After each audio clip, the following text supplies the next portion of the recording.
si bien ya se ha usado como inducción miofacial por Pilat, hay una diferencia entre inducción miofacial y facial. En inducción miofacial se pone más carga, y en la inducción facial podemos tener un toque selectivo, tan selectivo que podemos ir a cualquiera de los niveles o planos de la anatomía de las fascias.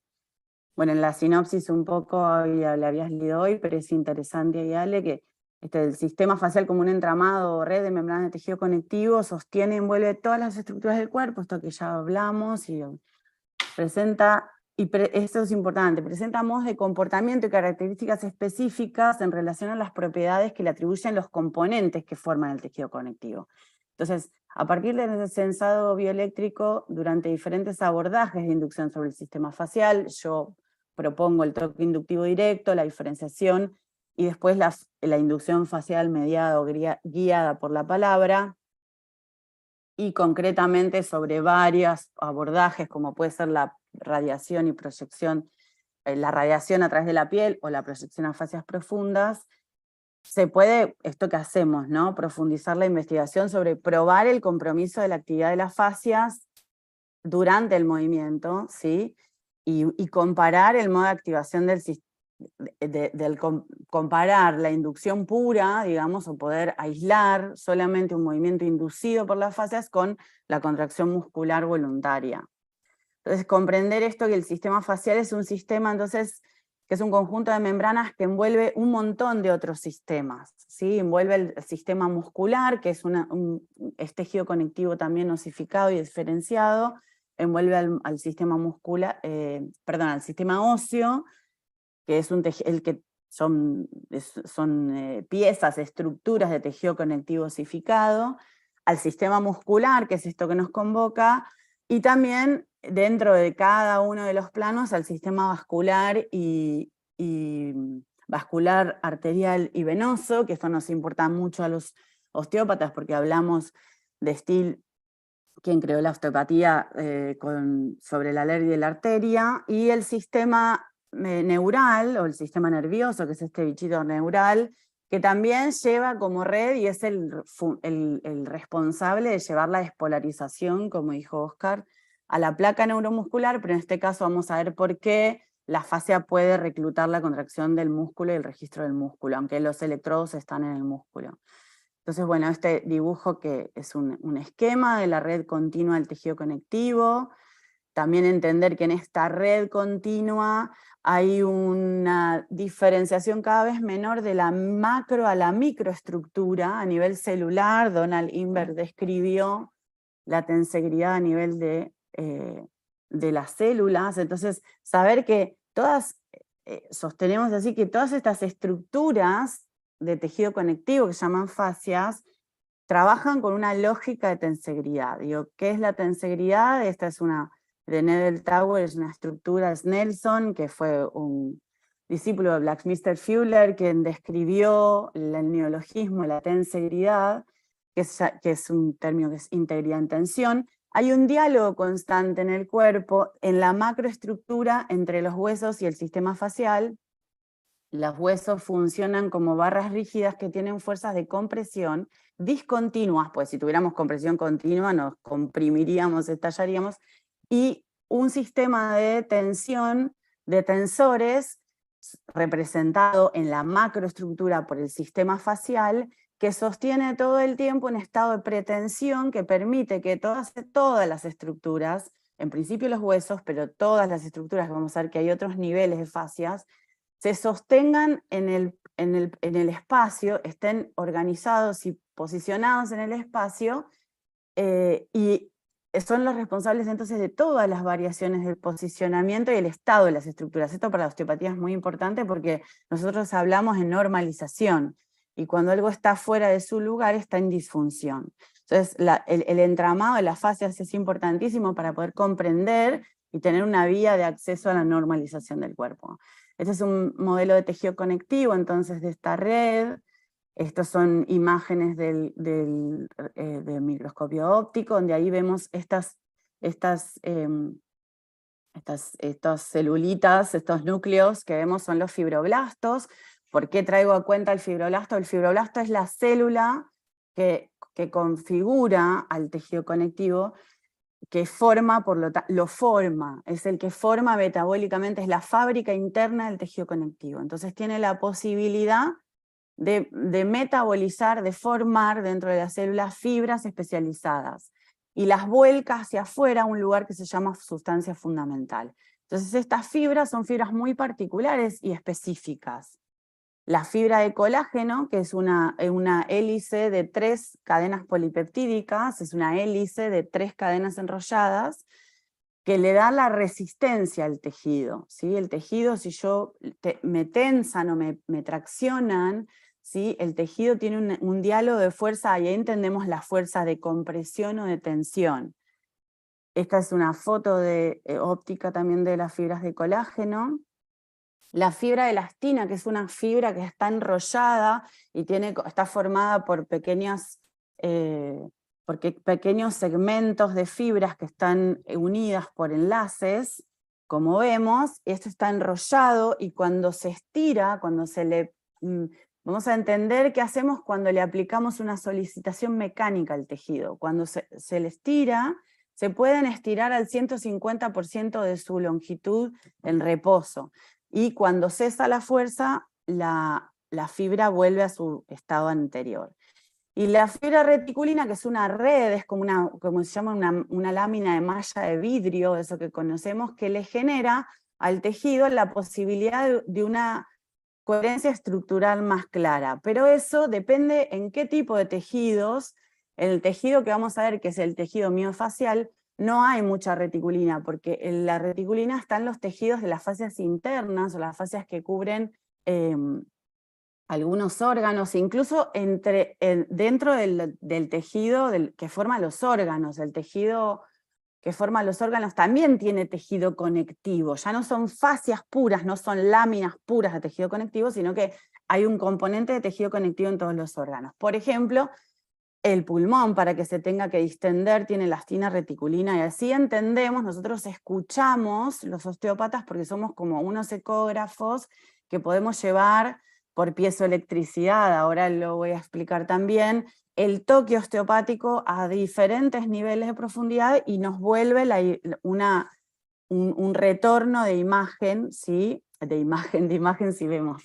De fuerza, para saber dónde estamos y qué estado de tensión tiene un determinado nivel.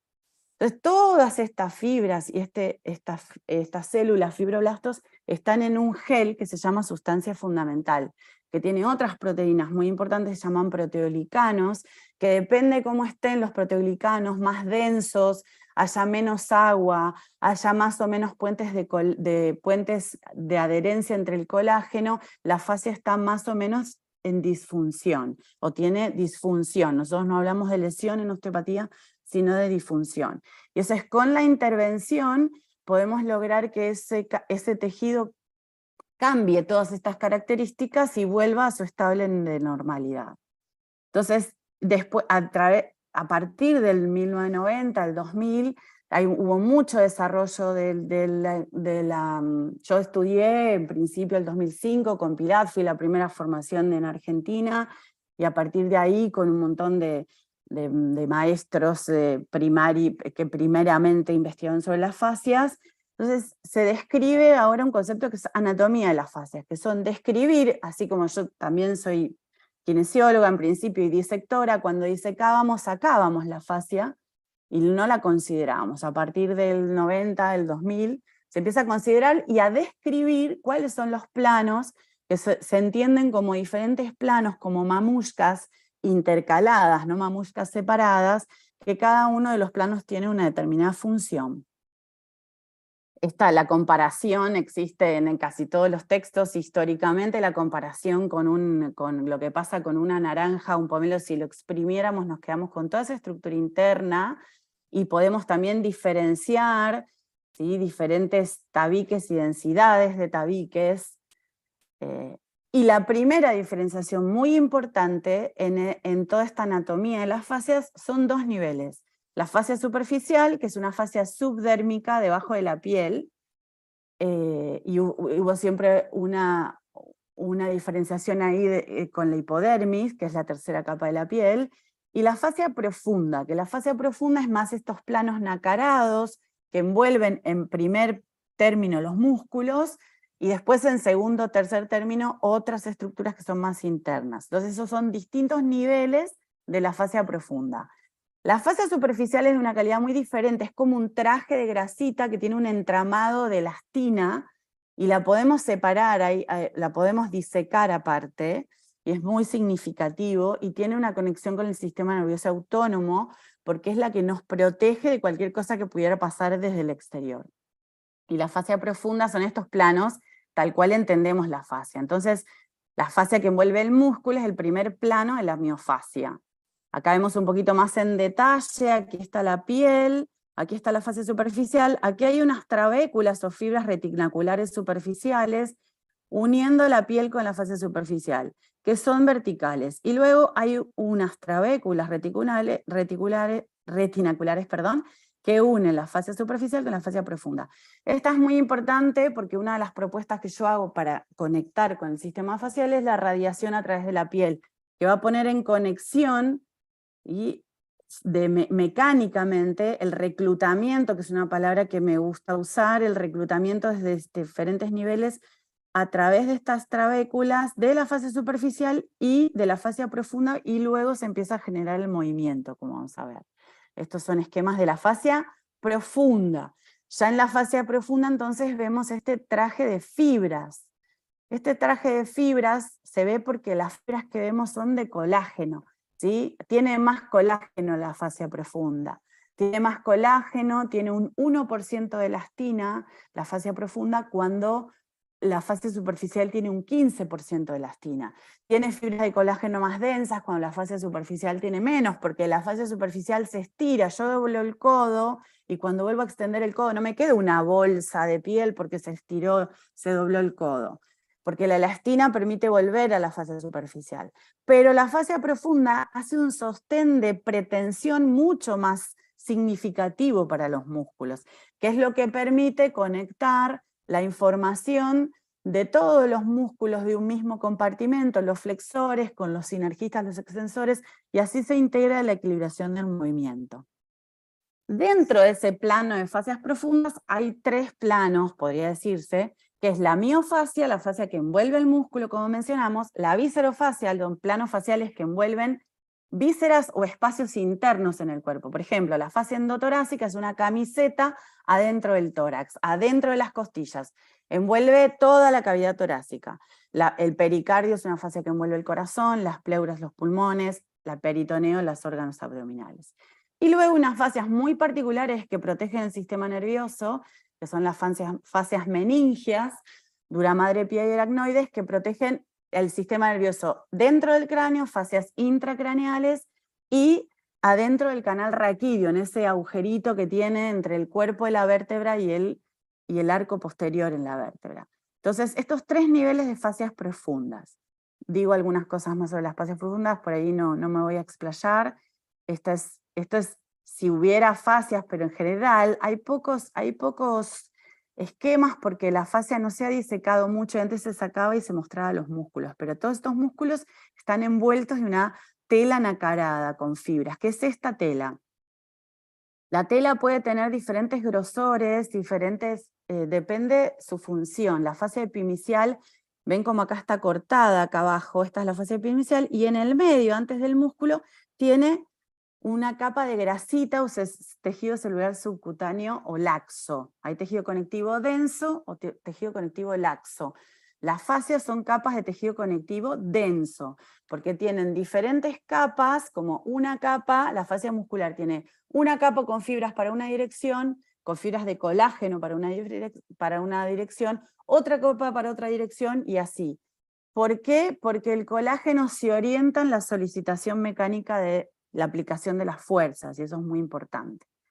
Lo que sí nos importa mucho saber en relación a la experiencia que estamos haciendo es que las fascias sostienen, son como el estuche que sostiene al músculo, lo compone de hecho. ¿Por qué? Porque la fibra muscular, esta fibrita que vemos acá, yo comparo siempre, hago una analogía del músculo con un paquete de fideos, donde cada fideo tiene un plástico que se llama endomicio, está marcado acá, que es una fascia interna que envuelve una fibra. La fibra muscular es una fibra larga como un fideo, que tiene actina y miosina y se puede ir contrayendo, el fideo se acorta, esa es la contracción muscular. Luego, cada 10 fideos tenemos un fascículo muscular que está envuelto por este otro fascia interna que se llama perimicio, y luego, al final, todo el paquete, lo que conocemos como plástico del paquete, es el epimicio. Cuando los fideos se terminan, todos esos plásticos se juntan y se convierten en tendón y se entran en el hueso por unas fibras que se llaman fibras de Sharpie. Entonces esto es básicamente el detalle, esto que les cuento.